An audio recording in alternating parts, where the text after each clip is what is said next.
À Catemaco, dans l'état de Veracruz, l'air est lourd. Il sent la terre humide, le copal brûlé et les secrets. Ici, la magie n'est pas un conte de fées. C'est un commerce, une industrie, un spectacle pour les touristes assoiffés de croyances.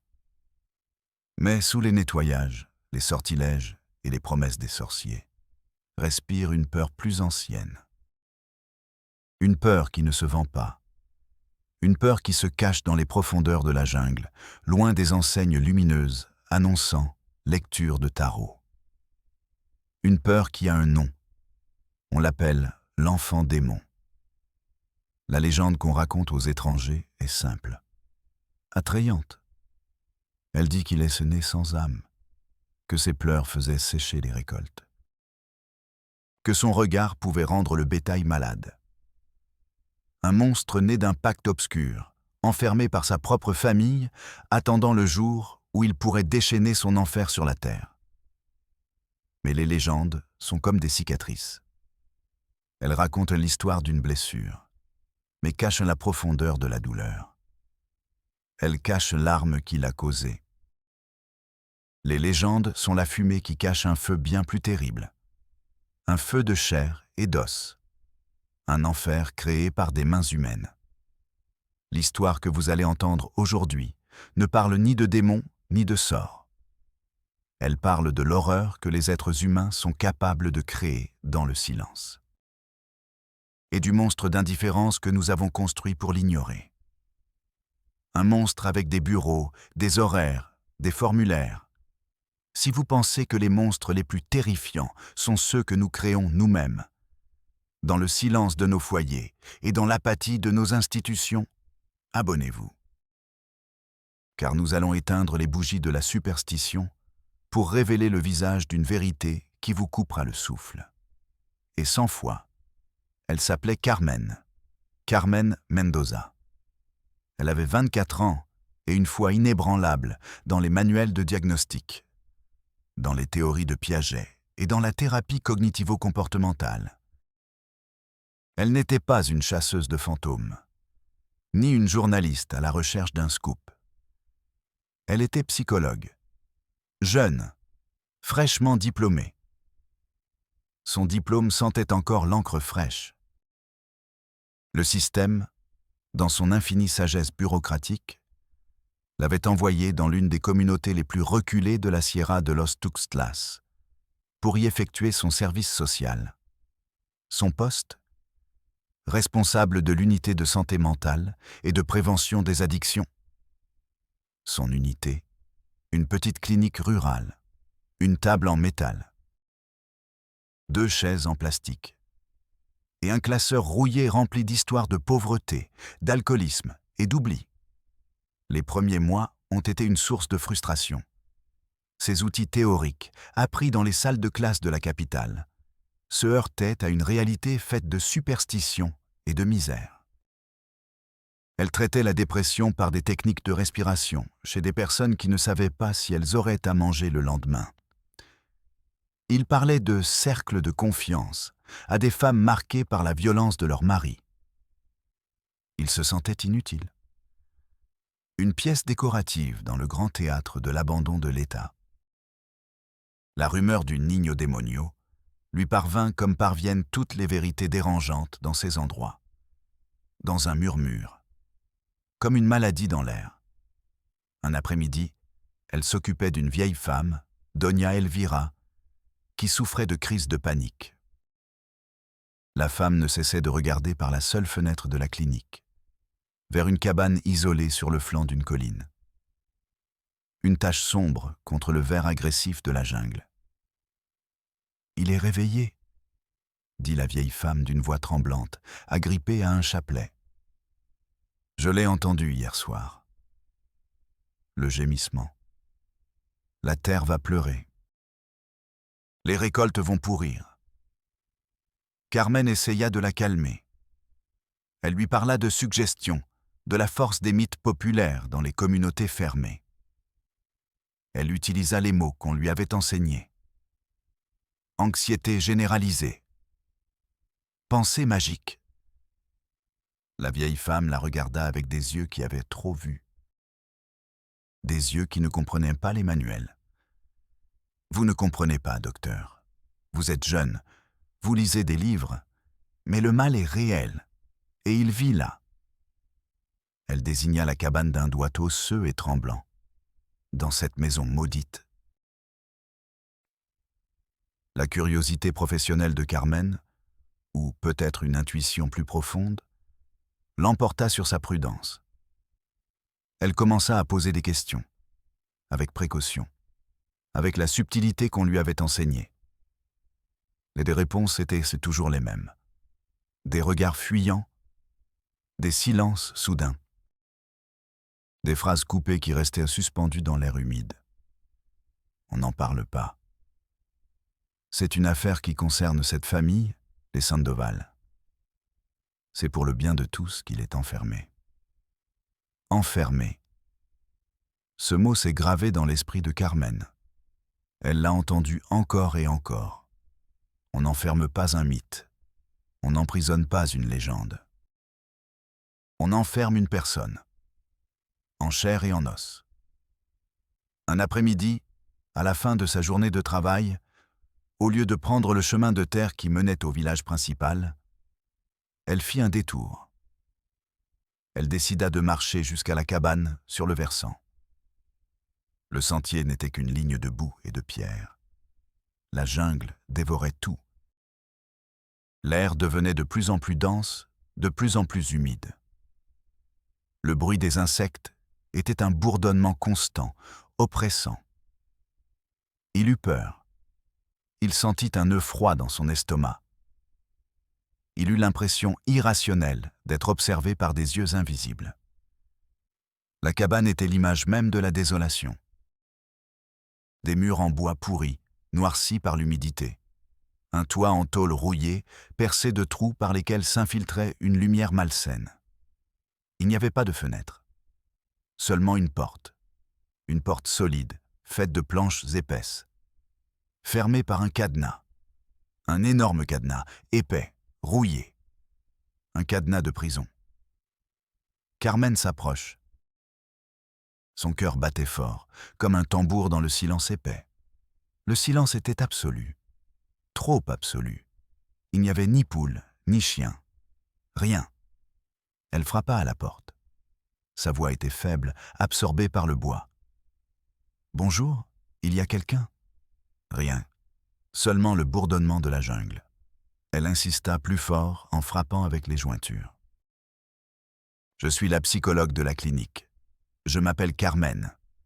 Je veux juste savoir si vous avez besoin de quelque chose. » Puis, un bruit, venant de l'intérieur. Ce n'était pas une voix. C'était un son guttural. Un gémissement grave, animal, empreint d'une douleur qui n'était pas physique. Puis, un coup sec contre le bois. Poum. Une pause. Poum. Un rythme lent, méthodique, désespéré. Carmen recula d'un bond. Les poils de ses bras se hérissèrent. Ce n'était pas le bruit d'un monstre. C'était le son de quelqu'un qui appelait à l'aide de la seule manière possible. Une femme sortit de l'arrière de la cabane. Elle portait un seau vide. Elle était mince, presque squelettique, avec la peau tannée par le soleil et le regard fatigué. Elle devait avoir une trentaine d'années, mais elle en paraissait 50. Elle s'appelait Amalia.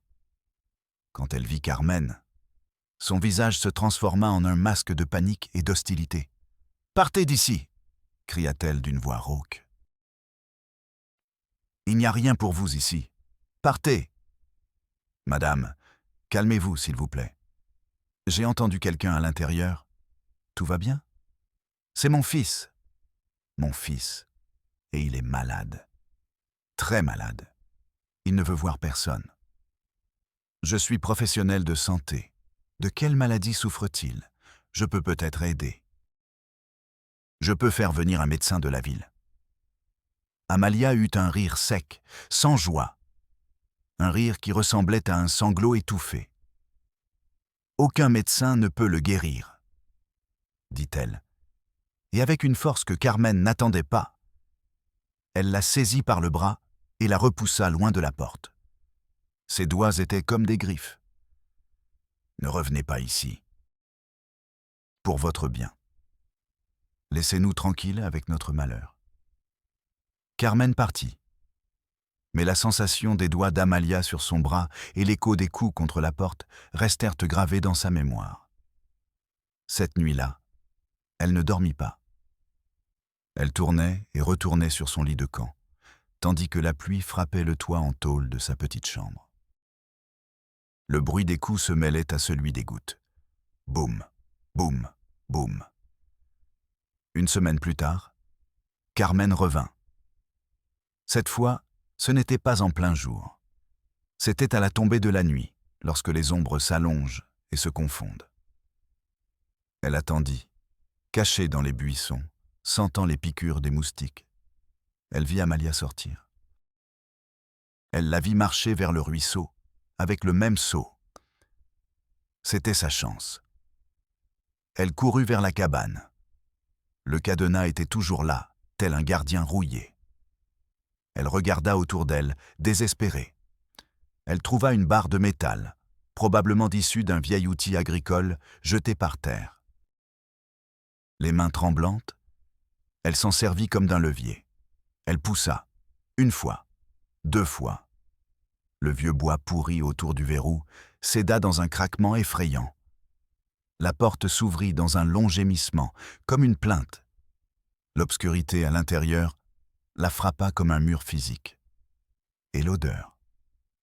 Mon Dieu, l'odeur. Une odeur aigre, pénétrante, insupportable. La puanteur de la chair sale, de l'urine rance, des excréments, de l'enfermement. L'odeur du désespoir transformée en miasme. Elle dut se couvrir la bouche et le nez avec son châle pour ne pas vomir. Elle attendit que ses yeux s'habituent à la pénombre.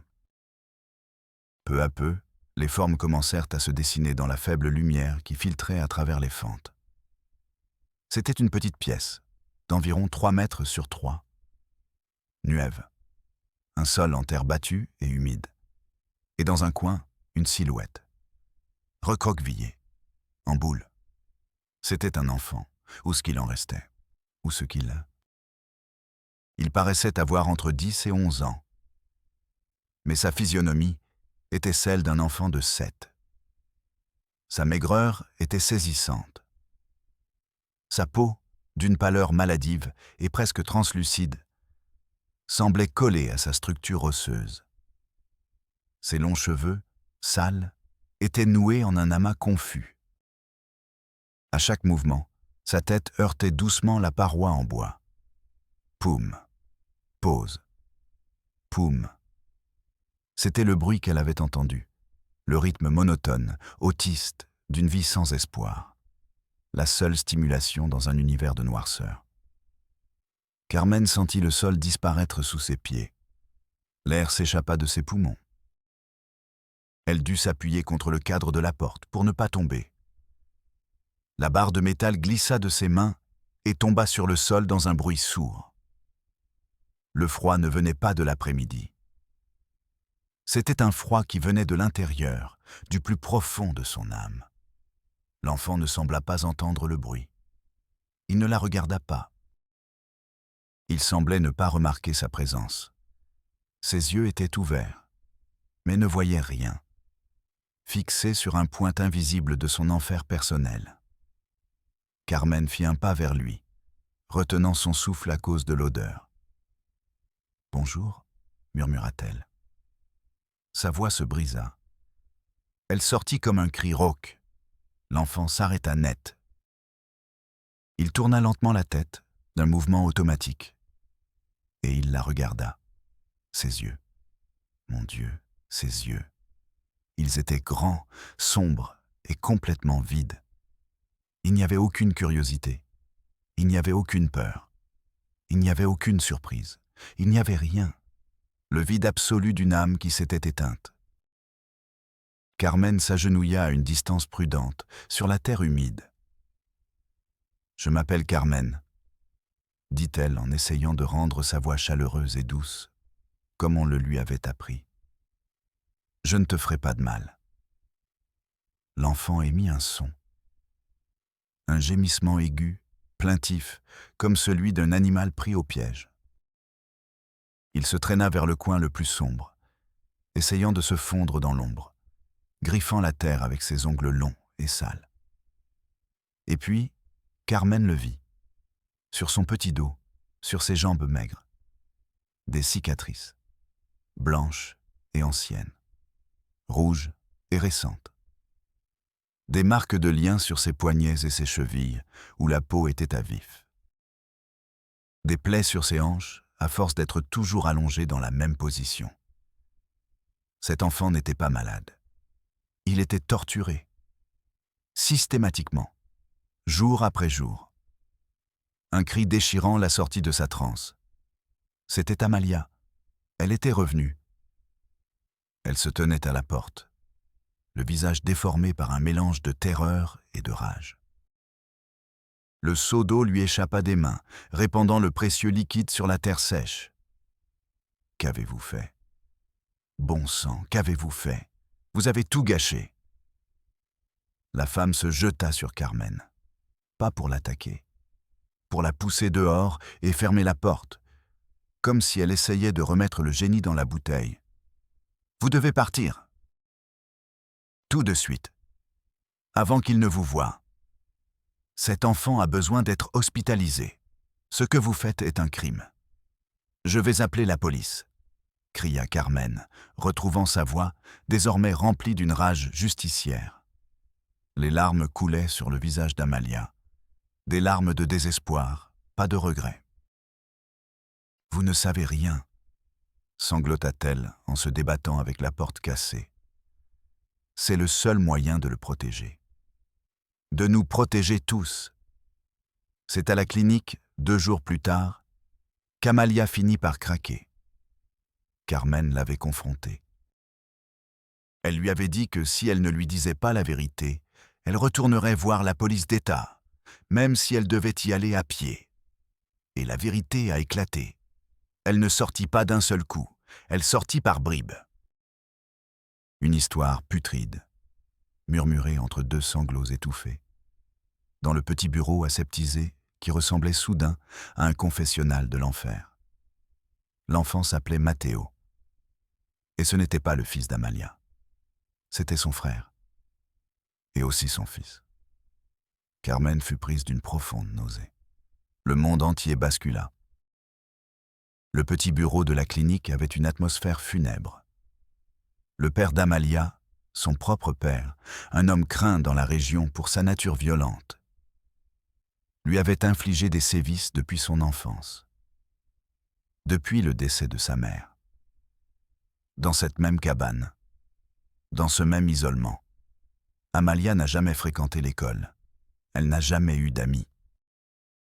Elle n'est jamais sortie de la montagne. Son seul univers était cet enfer fait d'humidité, de peur et d'obéissance. Quand elle est tombée enceinte à 16 ans, son père l'a complètement enfermée. Il l'a menacée de la tuer, elle et le bébé, si quelqu'un venait à le découvrir. L'homme est mort d'une cirrhose fulminante quelques mois après la naissance de Matteo. Il est mort en emportant son secret dans sa tombe sans nom, laissant Amalia, une adolescente analphabète et traumatisée, seule avec la preuve vivante de cette abomination. Matteo n'est pas né comme les autres enfants. L'inceste avait laissé une marque cruelle sur lui. Il présentait de légères malformations physiques, une asymétrie du visage, un pied botte. Mais ses problèmes de développement étaient graves. Il n'a jamais appris à parler. Son esprit était prisonnier d'un labyrinthe dont il ne pouvait sortir. Il souffrait de convulsions. Pour les habitants du village, superstitieux et craintifs, il n'y avait qu'une seule explication. Le diable. Il disait qu'Amalia avait conclu un pacte, que l'enfant était un rejeton du mal, le fruit d'un péché contre nature. Ils ont commencé à la harceler, à déposer des animaux morts devant sa porte, à jeter des pierres sur sa maison la nuit. Un jour, un groupe d'hommes ivres a tenté d'entrer de force pour purifier la maison et sacrifier l'enfant. Amalia, terrifiée, fit la seule chose qui lui vint à l'esprit pour survivre. Elle a alimenté la légende. Elle leur a dit que oui, qu'ils avaient raison, que son fils était dangereux, qu'il avait des pouvoirs, qu'il valait mieux ne pas s'approcher, que son regard pouvait les maudire. L'enfermement de Matteo n'a pas commencé comme une punition. Il a commencé comme une forme tordue et désespérée de protection. La cage le protégeait de la foule. Mais avec le temps, la cage est devenue le monstre. Amalia, prisonnière de la culpabilité, de la honte et d'un amour déformé, a commencé à le voir comme les autres le voyaient. Sa punition, sa malédiction, sa croix. Les liens étaient là pour qu'il ne se blesse pas pendant ses crises. L'isolement était là pour qu'il ne fasse pas de mal aux autres, avec sa présence maudite. Peu à peu, elle avait détruit l'enfant qu'elle essayait de protéger. Carmen écoutait, le cœur brisé. L'horreur n'était pas un mythe, c'était un héritage. Le fruit pourri d'un crime qui s'était transformé en un autre, puis en un autre. Une chaîne d'horreur. Avec la confession d'Amalia enregistrée sur un petit magnétophone et ses propres notes détaillées, Carmen savait que cela la dépassait. Elle avait besoin du système. Elle lui faisait confiance. Elle croyait, avec l'innocence des jeunes diplômés, qu'il existait pour des cas comme celui-ci. Quelle naïveté! Son premier déplacement la conduisit au chef-lieu, au commissariat de police. Elle expliqua la situation au commandant de service, un homme appelé Vargas, avec une moustache épaisse, un ventre proéminent et un regard perpétuellement ennuyé. Carmen parlait avec l'urgence de quelqu'un qui a vu l'enfer. Elle décrivit la chambre, l'odeur, les cicatrices de l'enfant, les aveux de la mère. Elle posa le magnétophone sur le bureau. Le commandant Vargas l'écouta tout en se nettoyant les ongles avec la pointe d'un couteau. Il ne regarda même pas l'enregistreur. Quand elle eut terminé, il bâilla. Un long bâillement bruyant qui emplit tout le bureau. « Écoutez, madame la psychologue, » dit-il sans la regarder. « Ici, dans la Sierra, il y a beaucoup d'histoires. Des sorciers, des chanèques, des enfants possédés. Si je prêtais attention à chaque rumeur, je ne ferais rien d'autre. Les gens d'ici sont comme ça. Ce n'est pas une rumeur, commandant. C'est un enfant qui a été kidnappé et torturé. Il y a des preuves matérielles. Il y a un aveu enregistré. Les aveux d'une femme que vous dites vous-même déranger. Pour un juge, ce n'est pas une preuve, c'est du folklore, répliqua-t-il. Tant qu'il n'y a pas de corps ou de plainte officielle d'un membre de la famille directe, et à ma connaissance, il n'y en a pas d'autre. Nous ne pouvons pas agir. Revenez quand vous aurez quelque chose de solide. Il lui tourna le dos et se mit à parler à la radio d'un vol de bétail. L'affaire Matteo avait été réglée en moins de 5 minutes. Carmen resta debout, sentant l'uniforme de l'homme se transformer en un mur. Elle sortit de là avec un goût de métal dans la bouche. Le goût de la première défaite. Sa prochaine étape fut le DEIF, le Bureau de développement intégral de la famille. L'endroit était propre. Des affiches représentant des enfants souriants étaient accrochées au mur, une oasis de bureaucratie colorée au milieu de la misère. Elle fut reçue par la directrice, Madame Robles, une femme en tailleur impeccable et au sourire étudié. Carmen raconta à nouveau son histoire. Madame Robles l'écoutait en prenant des notes sur un bloc-notes portant le logo du gouvernement. Son visage affichait juste ce qu'il fallait d'inquiétude professionnelle. Quelle situation délicate et complexe. dit-elle à la fin, en joignant les mains sur le bureau. Il est clair que l'enfant se trouve dans un environnement très vulnérable sur le plan structurel et familial. Carmen ressentit un élan d'espoir. Enfin, quelqu'un utilisait le bon vocabulaire. Pour lancer une procédure d'intervention, a poursuivi l'avocate, nous devons suivre le protocole. Tout d'abord, vous devez remplir le formulaire de plainte citoyenne, le 304B, en 3 exemplaires. Ensuite, le rapport de situation à risque, le 7A. Et il est essentiel que vous joigniez une copie certifiée conforme de l'acte de naissance du mineur. L'enfant n'est pas enregistré. Il n'existe probablement pas pour l'État, s'écria Carmen, désespérée. Ah, bon, cela complique tout, dit maître Robles en fronçant les sourcils pour la première fois. Sans identité légale, l'enfant n'est techniquement pas sujet de droit pour notre institution. Il faudrait d'abord engager une procédure de reconnaissance d'identité. Cela relève du registre civil, pas de nous. Remplissez cet autre formulaire, celui de demande d'enregistrement tardif. Elle ouvrit un tiroir et en sortit une pile de papier. Le système ne cherchait pas à sauver Matteo. Il cherchait à le classer. Lorsque Carmen revint au bureau avec les preuves, un supérieur lui dit, le regard perdu dans un écran. « Madame Mendoza, il s'agit désormais d'un cas de personne disparue. Cela relève d'un autre service. Remplissez le formulaire 2B. » Le système ne cherchait pas à rendre justice. Il cherchait à classer l'horreur dans des dossiers, à le classer, l'archiver jusqu'à ce qu'il soit oublié. Elle est sortie de là avec une liasse de formulaires inutiles qui pesaient comme des pierres tombales. Son dernier recours était une organisation de défense des droits humains dans la capitale de l'État, Xalapa. Elle obtint un rendez-vous avec un avocat. Un jeune homme, idéaliste comme elle l'avait été quelques mois auparavant. L'avocat l'écouta avec une attention sincère. Il s'indigna. Il jura qu'ils allaient faire quelque chose. Pour la première fois depuis des jours, Carmen eut le sentiment que quelqu'un la comprenait. L'avocat passa des coups de fil. Il rédigea des lettres officielles. Il tira les ficelles qu'il pouvait tirer. 2 semaines plus tard, il l'a appelée. Sa voix était différente, fatiguée, abattue. « Carmen, dit-il, j'ai parlé à mes supérieurs. Je suis allé au parquet spécialisé. La réponse est la même partout. » Il fit une pause. Carmen l'entendit allumer une cigarette. Ils m'ont dit, je cite textuellement, « Maître, cette affaire est un nid de guêpes. La communauté est très fermée, très violente.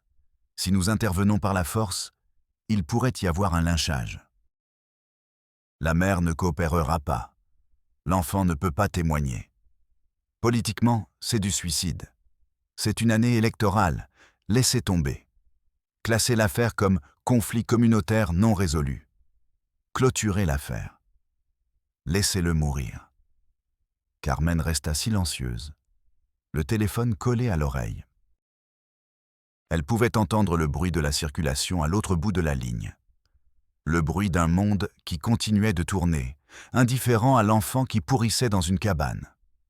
Le système n'était pas seulement indifférent, il était lâche. Il avait fait un calcul des coûts.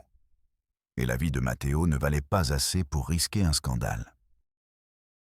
Elle raccrocha le téléphone. Il s'assit par terre dans son petit appartement. Et il abandonna. L'histoire officielle s'arrête là.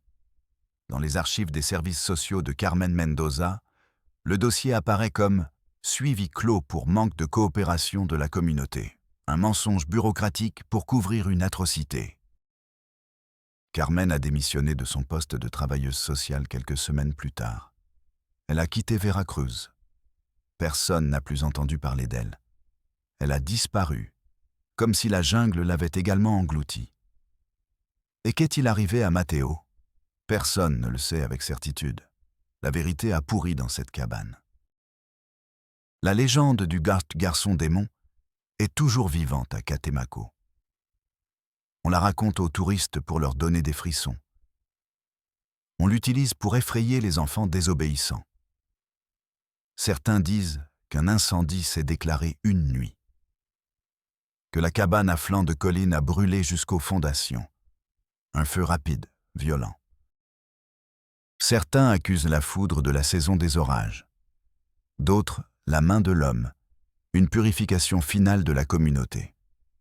Personne n'a trouvé de corps, ou personne ne les a cherchés. D'autres murmurent qu'Amalia, dans un dernier acte de folie ou de pitié, s'est enfoncée dans la jungle avec son fils et son frère, et que la terre les a engloutis, réclamant ce qui lui appartenait. La vérité, c'est que peu importe comment cela s'est terminé. Ce qui importe, c'est que cela s'est produit. Un enfant a été effacé du monde. D'abord, à cause du crime de son père. Ensuite, à cause de la peur de sa communauté. Et enfin, à cause de l'indifférence calculée du système qui devait le protéger. Matteo n'a pas été tué par un démon. Il a été tué par des formats, des protocoles, des juridictions, par la lâcheté politique.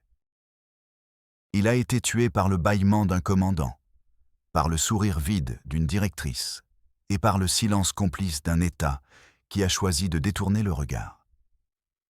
La légende de l'enfant démon n'est pas une histoire d'horreur surnaturelle. C'est le monument qu'une société érige pour cacher ses propres péchés. Un rappel que les monstres les plus réels ne se cachent pas dans l'obscurité de la jungle.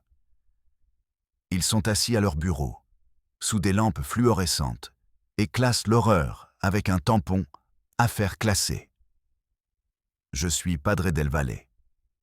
Et rendez-vous dans le prochain épisode de Realidad Mexico. Un rappel que les monstres les plus réels ne se cachent pas dans l'obscurité de la jungle. Ils sont assis à leur bureau, sous des lampes fluorescentes, et classent l'horreur avec un tampon « Affaire classée ». Je suis Padre del Valle. Et rendez-vous dans le prochain épisode de Realidad Mexico.